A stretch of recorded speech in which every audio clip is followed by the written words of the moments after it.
tudo isso daí, destruíram. O que você acha? Eles tentaram preservar alguma coisa? A liberdade religiosa foi cortada de novo? Foi cortada. Quem seguia a tradição judaica ou foi para América do Norte ou fugiu para o interior do Brasil, interior de Pernambuco. Então é muito comum que você veja resquícios históricos e arqueológicos de sinagogas no interior de Pernambuco. E é muito curioso, porque existem cidades, e tem uma espécie de imaginário, né, de que o pessoal do Nordeste ou é negro ou é mulato, ou tem uma tez um pouco mais escura. E não, tem um monte de cidadezinha, inclusive, que o que predomina é o claro, o mais branco, ou o louro. No interior de Pernambuco, por exemplo, tem uma cidadezinha chamada Triunfo. Quase todo mundo ali, se você olhar, você diz, é holandês. O pessoal com a pele muito castigada do sol, né? Mas tudo... Sim, inclusive lugares muito altos. Essa cidade, por exemplo, chamada Triunfo, é uma cidade muito alta. Ela não tinha nem acesso fácil. Então, determinada época do ano de inverno, por exemplo, ninguém conseguia chegar nessa cidade. E lá faz inverno também, frio. Ah, muito frio. Nessas cidades, hoje em dia, obviamente, tem o asfalto, chegou tal, mas até o século XVIII, XIX não tinha. Então eles ficaram, inclusive, se miscigenando entre si. Então todo mundo é meio branquinho de olho claro. Então, isso você quebra uma narrativa. Você quebra uma narrativa de que Nordeste é tudo, ou é só negro, ou é só aquele... Mestiço, mulato, miscigenado. Não, tem muita cidade. Mas eu falo do meu avô, o avô do pai do meu pai, ele tinha um olho... Ele de uma cidade em Pernambuco chamada Alto Bonito, que é lá, não sei se eu vou falar, lá nos caras, Agrestina. Meu avô era loiro de olho azul. Tem bastante, no interior tem muito. E assim, daí fala, isso acontece, só que a narrativa vende que é só isso, então, ó, narrativa aí quebrada. A miscigenação, eu falo de etnias, né, porque raça não existe. A miscigenação de etnias, ela acontece principalmente em capitais. Né? Então, por quê? Porque os negros provenientes da escravidão, eles estavam geralmente nas capitais ou aos arredores das capitais para utilizar a mão de obra. Sim. Então, por exemplo, se você vai para Salvador, população negra muito grande, Recife capital muito grande, etc. Se você vai para interiores, a miscigenação foi muito menor. Ó, você está nos dando uma aula sobre Pernambuco, hein, Rodrigo? Para quem é historiador, a gente é muito bom. Ricardo Sério. Eu invejo os historiadores, o Henrique sabe disso. O Henrique sabe, não. E eu, assim, eu sigo o Henrique. Eu falo que eu sou de historiador, eu sou jovem, eu tenho 3 anos de historiador, graduado, porque foi a última faculdade que eu fiz. Mas eu estou me aperfeiçoando muito. E cada vez mais eu me apaixono pela história brasileira. Quanto mais eu quero buscar histórias fora, mais eu me apaixono pela brasileira. E aqui a gente é rica. Eu moro em Suzano, aqui do lado. Em Suzano tem uma igreja de mais de 200 anos que está para ser demolida. Eu estou sendo historiador do patrimônio. Você vê, Rodrigo, quem fala de Suzano? Ninguém. Tipo assim, nada. Só que lá ainda tem... acharam escravizados enterrados com os panos. Olha isso, era uma fazenda, pertencia ao império. Olha, gente, eu falo, e aí você acha que o Brasil é cheio de histórias e a gente quer buscar coisas lá fora. E voltando, desculpa o desabafo, mas que eu acho importante pra gente. O que você acha que você, como a arquitetura brasileira, a gente sente vamos continuar falando de Pernambuco, de Recife, até a gente poder entrar um pouco para todos os temas. Cortes aí que eu tô falando demais, tá? Meu amigo, vamos lá. Recife. Hoje Recife é dividido em quantas partes? Como que é? O que a gente pode ainda achar da fase de Nassau lá? O que é agregado? O que está preservado? O que você acha que não consegue preservar ainda? Vamos falar um pouquinho dessa cidade maravilhosa. Já falei de São Luís, uma outra entrevista. Agora vamos falar do Recife. Por favor. Bom, Recife tem ainda... As coisas que mais permanecem quando a gente fala de arquitetura e urbanismo antigo são ruas. As ruas, geralmente, elas não mudam. Então, veja o pátio do colégio, por exemplo, as ruas são as mesmas. Antigamente o pessoal estava passando a pé, depois estava passando de carroça, hoje passa o carro. As ruas tendem a nunca mudar. Mas é a mesma... O mesmo traçado. O mesmo traçado. Não mudou. O lugarzinho que a pessoa passava, depois ficou o lugarzinho que passou com o cavalo, depois ficou o lugarzinho que passou a carruagem, depois é o lugarzinho que hoje passa o carro. Isso é o que tende a acontecer. Pode haver mudanças? Claro que pode. Mas é uma tendência disso permanecer. E isso aí tá original, até lá. Em quase todas as cidades antigas do mundo isso permanece. De Roma até hoje. Né? Sim. Existem exceções, claro. Então, esse centro do Recife, esse projeto urbano inicial do Peter Post, continua. Idêntico. Houve prédios que foram demolidos, outros prédios que foram construídos no lugar, mas a gente ainda tem um monte de edificação nesse centro histórico muito preservada. O governo de lá ele preserva? Não, o governo não preserva nada em lugar nenhum no Brasil. População privada, a iniciativa privada, né, ou alguns proprietários que investiram. É claro que existem aqueles projetos de isentar IPTU para esse tipo de coisa, mas em geral o governo não consegue planejar nem a semana que vem. As pessoas falam muito mal da iniciativa privada, porque muita gente que fala mal pela iniciativa privada de preservar um patrimônio, porque vai querer ganhar dinheiro, Você vê dessa forma? Não, é exatamente, o certo é ela ganhar dinheiro para poder preservar. E por que as pessoas falam tão mal, então? Não, porque tem inveja dos outros. Porque se você vê um lugar que preserva, é um lugar que preserva, as pessoas falam, não, tem que ser pelo público, porque esse patrimônio é nosso, dessas frasinhas clichê aí, patrimônio é nosso, e tá lá caindo aos pedaços. Isso é até a página 2, né? Exatamente. E a iniciativa privada lá cuida bem dessa parte turística. Alguns que tentam cuidam. A própria sinagoga foi restaurada, tudo pela iniciativa privada. Né? Trabalhei lá, inclusive. O Henrique falou, Escavei um pouquinho lá. E aí, achou muita coisa? Achou bastante coisa. Né? Desde bem antigo? Desde pequenos objetos até louça. Mas da época Da época da sinagoga, exatamente. Até o mix do batismo, né? Tudo lá, tá tudo. Você achou? Vocês acharam? Sim, tá tudo lá. Tá tudo lá. Você foi contratado? Era estagiário na época. Fazia faculdade. Mas que sensação, né? Maravilhoso. Meus ancestrais estavam ali, cara. Sim. Seus ancestrais são de onde? Já você conseguiu puxar? Eu tenho ancestrais. Obviamente, quase todo mundo hoje é um pouco miscigenado, mas sim, meus ancestrais são portugueses, holandeses, tem gente na Alemanha, França. A sua raiz está mesmo na Holanda, né? Com essa parte de Nassau, Recife, né? Tá. É claro que tem. Esses grupos, né? Muitos foram para a Península Ibérica. Obviamente ali teve casamentos, né? Sim. Depois esses descendentes vieram para o Brasil. Então tá tudo indo lá. Então, beleza. As marcas que a gente pode ver lá da Holanda ainda, aqueles canais, aquelas pontes foram feitas depois? Continuam.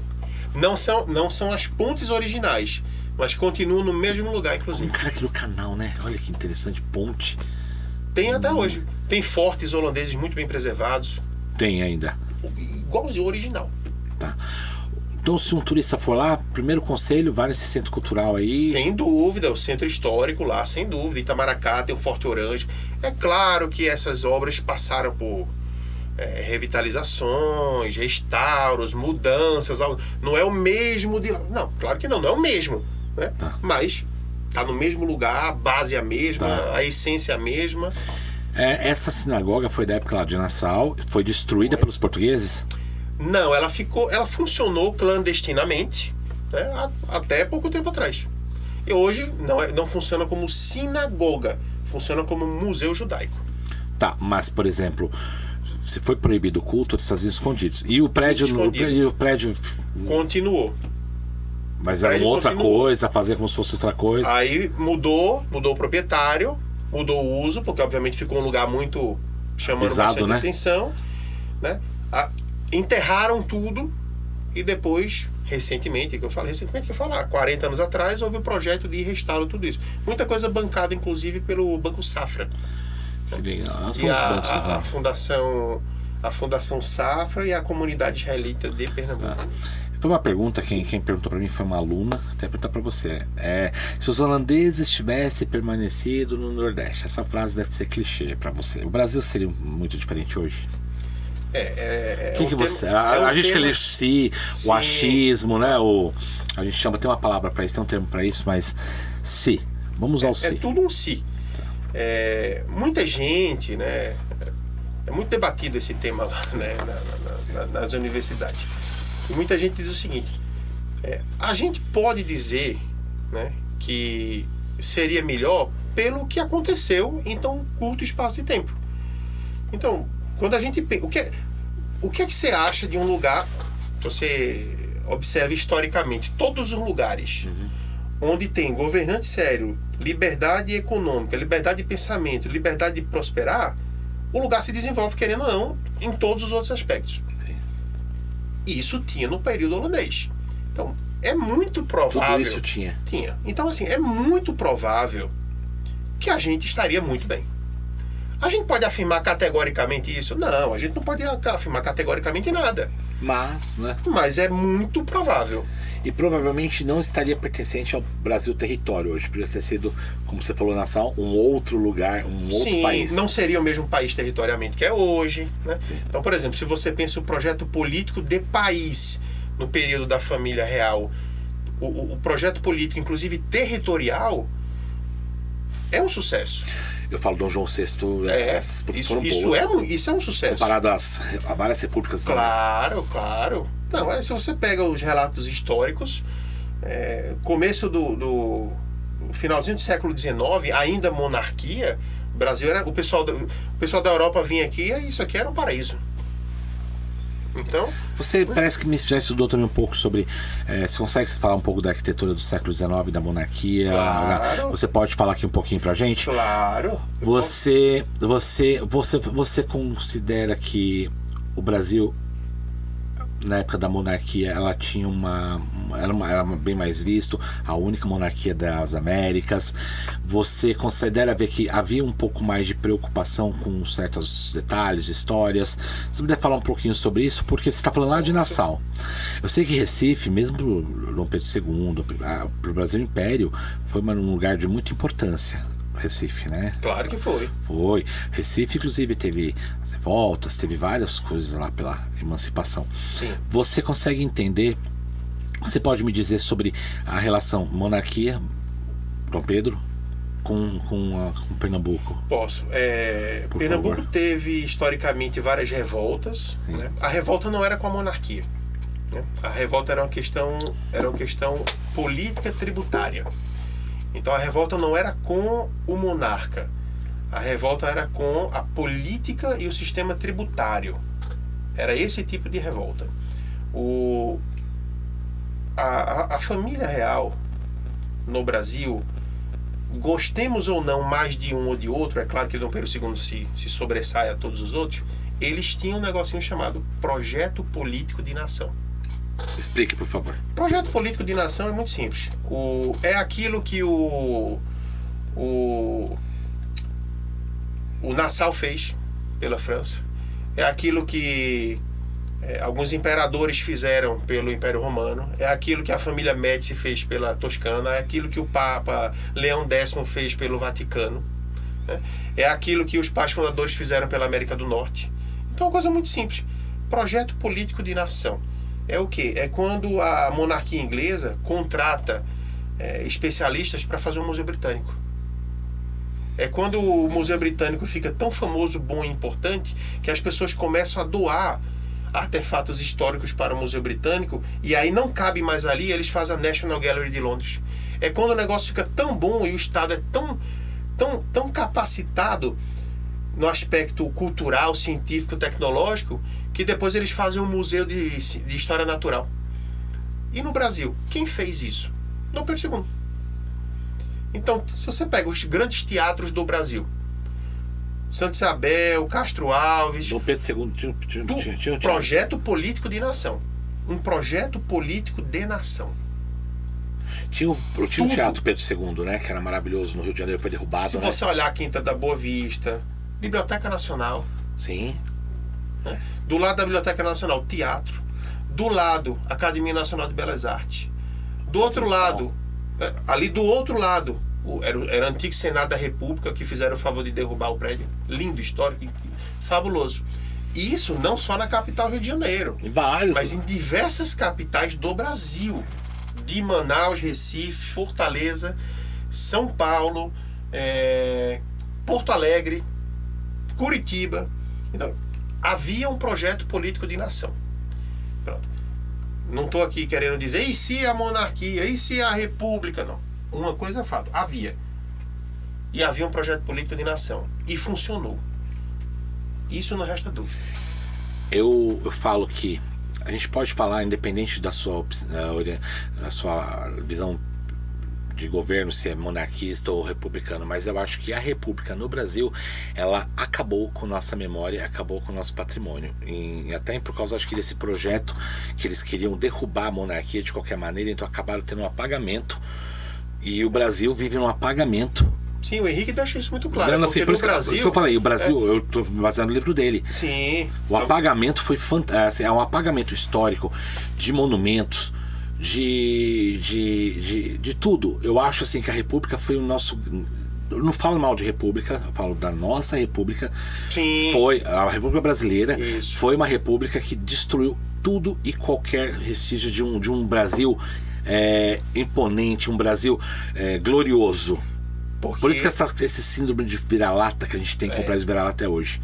Porque a nossa república, ela não veio do povo. Não, ela veio... Então, não foi aclamada. Não. Exatamente. Esse é o problema. E a gente fala, mas isso é história, mas tem a ver com a arquitetura, tem a ver com a literatura, Sim, tem a ver com tudo. Claro, tem a ver com tudo. Não é? Tem a ver com tudo. Por exemplo, hoje, a sua maravilhosa esposa, ela é professora de infantil. Eu sou professor, eu já não consigo mais educar como conseguia antes. Eu não consigo mais ensinar como ensinava antes. Há um apagamento, havia valores. E isso está acabando. Eu ensino para a escola lá, eu faço um projeto chamado Patrimônio no colégio. É uma escola que tem 30 anos. Mas eu falo, aquele tijolo ali, e se você começa a passar patrimônio, respeito pelos valores, o hino voltou agora, depois de... Graças. Então, eu tô ensinando, eu já fui xingado pra quê, por quê, não sei por quê. Você falou uma coisa que é verdade, se tinha um plano. Tinha um plano. Acabaram com esse plano. Não tem plano. Não tem plano. Planejam semana que vem. Falaram mal de Petrópolis, mas fizeram lá o palácio lá de verão dos presidentes em Petrópolis. Falaram mal da nossa monarquia e aí mantiveram o verde e amarelo. Fizeram uma bandeira igual dos Estados Unidos, gente. Sabe, Rodrigo? Rodrigo foi... Sabe, transformaram o Dom Pedro numa piada. Desculpa o desabafo, mas é a verdade. O maior governante da história do Brasil. Transformaram a Dona Isabel numa cocota, uma mulher que não sabia nada. Gente, uma mulher extremamente importante. Ia entrar o Congresso abolicionista, ia entrar com as... Culpam a monarquia pelo que aconteceu com a escravidão, mas na real foi a República inicial que fez isso. Então, não sei se você... Tá? Minha visão é essa. Está certíssimo. Então, quem nega isso é desconhecedor. Então, desconhecedor. E aí, só que você acaba levando. E você tá falando, havia um plano. Havia um plano. Havia um plano. Havia. E você percebe por Rio de Janeiro, Recife, haviam as capitais. E eu sei que Dom Pedro gostava muito do Recife, assim, mesmo não entendo, ele tinha uma... Sim, foi lá algumas vezes. Sim, ele chegou aí, né? Sim. Chegou. Tem relatos históricos. Ele gostava, claro. Né? Ele gostava desse país. O que você agora falando, o que você acha que a gente não pode não desvincular a história com a arquitetura, tem que ter os dois juntos. Claro. O que você acha que a arquitetura sofreu com esse desgaste histórico? Tem, sim, claro. Boa pergunta, né? É ótima pergunta. Muito debatida e pouco respondida. Pouco respondida e mal respondida. Os arquitetos em geral, eles têm medo de assumir certas respostas. Aliás, quem não tem medo de assumir uma coisa que te ofende, né? Ofende a você próprio. Exatamente. A gente nunca quer ouvir uma coisa que ofende a gente mesmo. A arquitetura moderna, ela nasce com a ideia, como muitas coisas na humanidade, nasce com uma ideia muito, muito boa. Aparentemente vai ser uma coisa muito bonita. O resultado é péssimo. A arquitetura moderna é uma delas. Então imagine você um crescimento populacional enorme, muita gente morando de modo subhumano em fábricas no centro de cidades. Vem uma guerra, acaba com tudo, as pessoas não têm onde morar, estão morrendo de frio na rua. Dá para fazer casa de alta qualidade e alto valor estético para todo mundo rápido? Não dá. É simples, não dá.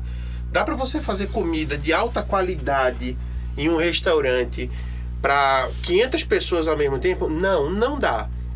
Qual foi a solução?